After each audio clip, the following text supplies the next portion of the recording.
Sa aking mahal na mga kababayan, nais kong ibahagi ang ibang magagandang balita.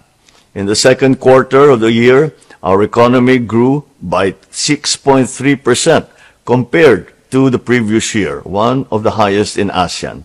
This is due to the increase in investments and construction under the Build Better More program. Bagamat maganda ang datos na ito, wala itong kabuluhan kung hindi maramdaman ng ating mga kababayan.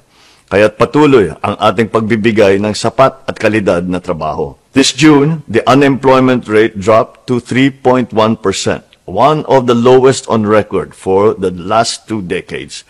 Over 50.3 million Filipinos are now employed, with 63.8% of them in the formal sector. Lalong dumadami ang mga kababayan nating may disente at formal na hanapbuhay at naging bahagi ng middle class. Ang lahat na ito ay patungo sa layunin nating iangat mula sa kahirapan ang bawat Pilipino at abot kamay na natin ito. The poverty rate also dropped to 15.5%, which means we have lifted 2.5 million Filipinos out of poverty, and only 10.9% of Filipino families remain poor. Our goal is to further reduce this rate to 9% by 2028 and improve the lives of 8 million Filipinos. Inuulit ko, baliwala lahat ng ating ginagawa kung walang pagbabago sa buhay ng mga Pilipino.